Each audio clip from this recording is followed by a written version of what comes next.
शहजाद पूनावाला जी, उनका ये कहना है कि आप लोग उनके पीछे पड़े हुए हैं, जवाब दीजिए। सबसे पहले तो मैं आम आदमी पार्टी को शुभकामनाएं देना चाहता हूं कि सबसे कम समय में नेशनल पार्टी बनने वाली पहली पार्टी जो पूरी पार्टी भ्रष्टाचार और हवाले के मामले में अक्यूज बन गई।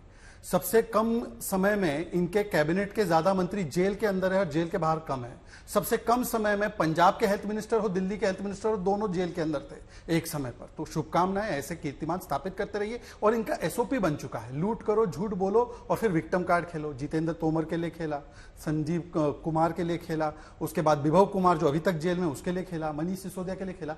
आज जब कोर्ट ने संज्ञान लिया है चार्जशीट का, आपको पता है उन्होंने क्या कहा है? जस्टिस कावेरी बावेजा ने कहा है sufficient material on record to proceed against accused.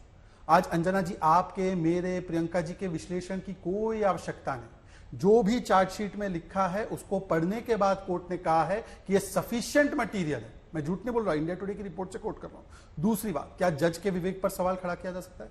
चलिए, तीसरी बात, ये कहते हैं कि हमने इनको प्रताड़ित किया है। ये केस शुरू किसने किया? कांग्रेस के लोगों ने। अजय माकन जी ने, पवन खेड़ा जी ने, सुप्रिया श्रीनेत ने। मैं आगे उनका वीडियो ऑडियो सुनाऊंगा आपको। और उसके बाद मुझे बताइए कि कोर्ट ने, सुप्रीम कोर्ट ने मनीष सिसोदिया को राहत नहीं दी, 338 करोड़ का मनी ट्रेल बताया। हाई कोर्ट ने अरविंद केजरीवाल को राहत नहीं दी। लोअर कोर्ट पे तो जंप मार रहे थे, हाई कोर्ट के फैसले पर ये जो बोलते लोकतंत्र खत्म हो गया। विजय नायर महीनों से जेल में है, तो क्या कोर्ट विद्वेष की भावना से कार्य कर रहा है क्या? ऐसा तो नहीं हो सकता। लोअर कोर्ट अगर ऑर्डर देता है और वो सही होता है तो हाई कोर्ट और सुप्रीम कोर्ट का भी ऑर्डर मानना पड़ेगा। और आखिरी बात, देखिए, मैं केवल इतना कहना चाहता हूं, ये कहेंगे अब ईडी और सीबीआई का मिसयूज होता है, तो मुझे बता दीजिए कि ईडी सीबीआई का मिसयूज होता है तो छत्तीसगढ़ के चुनाव के समय आम आदमी पार्टी ने प्रेस वार्ता करके यह कहा था कि भूपेश बाघेल को ईडी शराब घोटाले में गिरफ्तार करे। यह बता दे कि कांग्रेस वालों ने जो प्रेस वार्ताएं की थी और सबूत दिया था, शिकायत दर्ज की थी, क्या वो झूठे मामले पर था? और आखिरी ये देखिए, अभी तो रिसेंट स्टेटमेंट है अभिषेक दत्त का कि केजरीवाल के भ्रष्टाचार की वजह से हम हार गए। तो बताइए, इसमें वेंडेटा पॉलिटिक्स कांग्रेस कर रही है क्या? जवाब दीजिए प्रियंका जी। और आपकी पार्टी इसको किस तरह से देख रही है? क्योंकि देखिए, जिस तरीके से ईडी ने पूरी जानकारी दी है उसमें वो ये बता रहे हैं कि आम आदमी पार्टी के चुनाव प्रचार में इस्तेमाल हुआ है, और अगर उसके नेशनल कन्वीनर अरविंद केजरीवाल है तो जाहिर तौर पर समन भी उन्हीं को जाएगा, वही जाएंगे पूछताछ के लिए। पार्टी कैसे देख रही है? आपकी खतरा दिख रहा है? सभी को नमस्ते अंजना जी। अंजना जी, पहले तो ये सभी को पता है कि भाजपा के नेता जब भी किसी स्टेट में जाते हैं भाजपा शासित, तो उनसे यही पूछा जाता है कि उनको दिल्ली की जैसी सुविधाएं क्यों नहीं मिल पा रही, क्यों उनको आज भी 24 घंटा बिजली नहीं मिलती, मुफ्त बिजली नहीं मिलती। तो ये शुरू से ही आम आदमी पार्टी मॉडल को खत्म करने में लगे हुए हैं। हमारे ऊपर, आपको पता है, Arvind Kejriwal talk to AK करके हमने एक रेडियो शो स्टार्ट करना चाहा, हमारे ऊपर तब भी सीबीआई रेड पड़ गई। ये लोग इतने डरपोक और कायर लोग हैं कि इन्होंने अपनी सीबीआई ईडी का दुरुपयोग करते आए लगातार। मैं आपको आज तक सिर्फ एक ही कोर्ट है जिन्होंने सारे एविडेंस को एग्जामिन किया है, वो है पीएमएलए का स्पेशल कोर्ट, जिसमें साफ साफ लिखा है पैरा 32 में, it seems that ED also believes that the evidence on record is not sufficient to proceed against the applicant and it is taking time to procure the same in any manner whatsoever to convince the court with respect to availability of evidence। कोई evidence है ही नहीं। गोवा की बात आप कर रहे हैं, para 24 उसी ऑर्डर का पढ़ के देखेंगे, जज साहब ने साफ साफ लिखा कोई प्रमाण नहीं मिला। आज ईडी एक चार्जशीट डाल दे, 2 डाल दे, 3 डाल दे, उसमें नाम लिख ले, उसकी न्यूज बन जाए। आप सबको ये पूछना पड़ेगा, क्या अरविंद केजरीवाल जी कोई टेररिस्ट हैं जो उनको जेल में रखना जरूरी है? क्यों 2 साल की इन्वेस्टिगेशन के बाद भी मनीष सिसोदिया जी का ट्रायल शुरू नहीं हुआ? ये क्या कर रहे हैं? ट्रायल के नाम पर एक चार्जशीट, फिर सप्लीमेंट्री चार्जशीट, फिर कुछ और डाल देते हैं ताकि ट्रायल ही शुरू ना हो। अभी तो हमारा ट्रायल ही शुरू नहीं हुआ और सारे नेता अंदर जेल में हैं, क्योंकि इन्होंने पीएमएलए कानून में ऐसे संशोधन किए कि शरद रेड्डी जैसा भाजपाई जो 60 करोड़ भाजपा को देता है, उसके बाद उसकी बेल होती है, उसके बाद वो अप्रूवर बनता है। ऐसे लोगों के बयान पे अरविंद केजरीवाल जी को, सिटिंग मुख्यमंत्री को जेल में डाल रखा है। ये क्यों जेल में रखना चाहते हैं, इसका जवाब दे। ये कहेंगे कि हम नहीं रख रहे, कोर्ट रख रहे हैं। ये आपको गुमराह कर रहे हैं। इन्होंने कानूनों में ऐसे संशोधन कर दिए कि बेल की स्टेज पर ही अब कोर्ट को पूरा केस सुनना होता है बेल देने से पहले।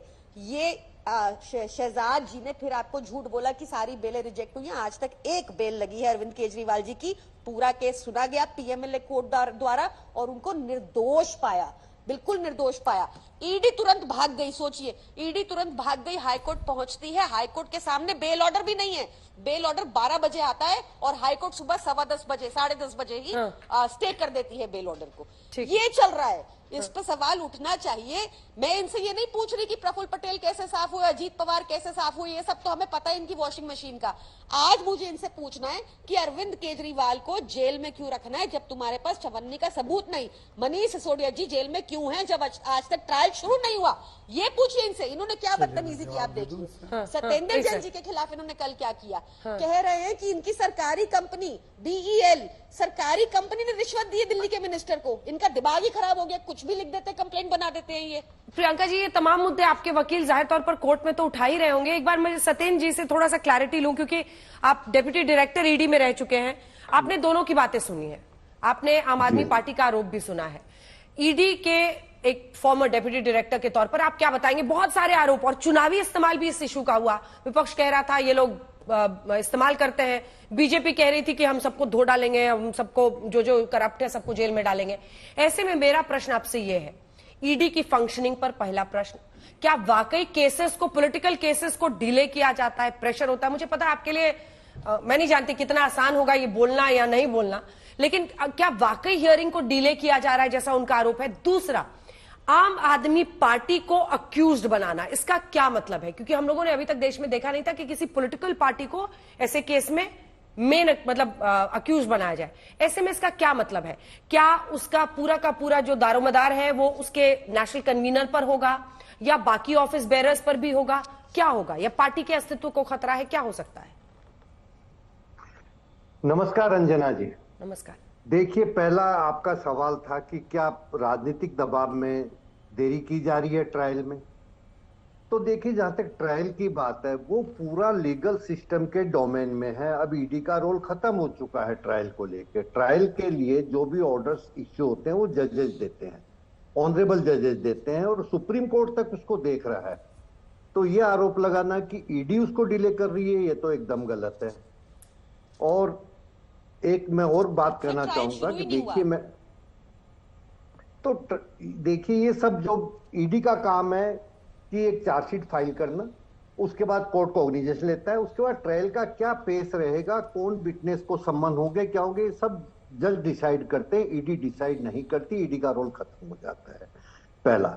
दूसरा, जहां तक राजनीतिक दखल की बात की जाती है, तो जहां तक मेरा अपना अनुभव रहा है, मेरा यूपीए सरकार का भी अनुभव रहा, एनडीए का भी रहा, और मैं कुछ इंपॉर्टेंट पॉलिटिकल केसेस के इन्वेस्टिगेशन से भी जुड़ा रहा जिनको डायरेक्ट सुप्रीम कोर्ट मॉनिटर कर रही थी।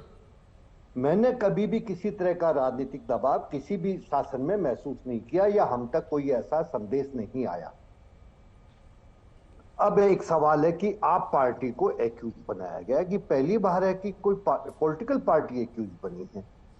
तो देखिए अंजना जी, सवाल पॉलिटिकल पार्टी का नहीं, सवाल है कि जो क्राइम का मनी है वो गया कहां, किसने यूज किया, और उसकी लॉन्ड्री में किस किसने फैसिलिटेट किया। अब ये पैसा इसमें से, जैसा अलेज किया गया, मैं भी अलेज वर्ड यूज करूंगा, कि 45 करोड़ रुपीज आप पार्टी के दरवाजे तक पहुंचा, उनके कोफर में या कहें पहुंचा, और उसको उन्होंने यूज किया। एक तरह से उन्होंने लॉन्ड्रिंग में असिस्ट किया। तो जिस तरह से कोई कंपनी इन्वॉल्व होती है, जो लीगल पर्सन होती है, देखिए कोई कंपनी या कोई भी लीगल एंटिटी है, तो ऐसा नहीं है कि वो अपने आप चलती है। उसके पीछे कुछ लोग होते हैं जो कि रियल ह्यूमन होते हैं, तो वो लोग उसको चलाते हैं कंपनी को। उसके लिए उनका मान लीजिए कोई बना हुआ है, मेमोरेंडम ऑफ एसोसिएशन बनी हुई है, या कंपनी, या जैसे पॉलिटिकल पार्टी है तो उनका संविधान बना हुआ है, उसमें लिखा होगा कि कौन इस सब पार्टी के कार्यकलापों के लिए जिम्मेदार है। जो धारा 70 के अंतर्गत इनको एक्यूज बनाया गया, धारा 70 में बहुत ही साफ शब्दों में लिखा गया है कि जब भी कोई अपराध कारित किया गया, उस समय जो भी व्यक्ति उस कंपनी के बिजनेस के लिए या उसकी के लिए जिम्मेदार है या उसका इंचार्ज है, वह अपराधी माना जाएगा, जब तक कि वह यह साबित नहीं कर दे कि उसका ये जो भी घटनाक्रम हुआ या जो भी लेन देन हुआ उसमें कोई रोल नहीं था। तो मतलब आप कह रहे हैं कि जो इसके नेशनल कन्वीनर है, जो टॉप मोस्ट पोजीशन है, उन्हीं पर सारी लायबिलिटी रहेगी, लेकिन पार्टी का क्या होगा? जी नहीं, मैं नहीं कह रहा, मुझे आप पार्टी का संविधान नहीं पता है। अच्छा। देखिए, जैसे नेशनल कन्वीनर को यदि हम कंपनी का एमडी माने, हाँ। तो एमडी की जिम्मेदारी तो रहती है। अब उसके नीचे और कौन लोग हैं जो हाँ। कि उसको देख रहे हैं।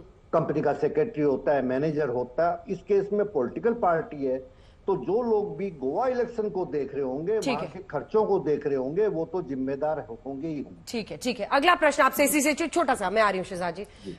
उसका क्या होगा? ये जो कंपनी है, मतलब party in this case, company को लेकर बातचीत होती है कि कंपनी तो उसके बाद भी एग्जिस्ट करता है, या कंपनी को लेकर क्या होगा, पार्टी को लेकर?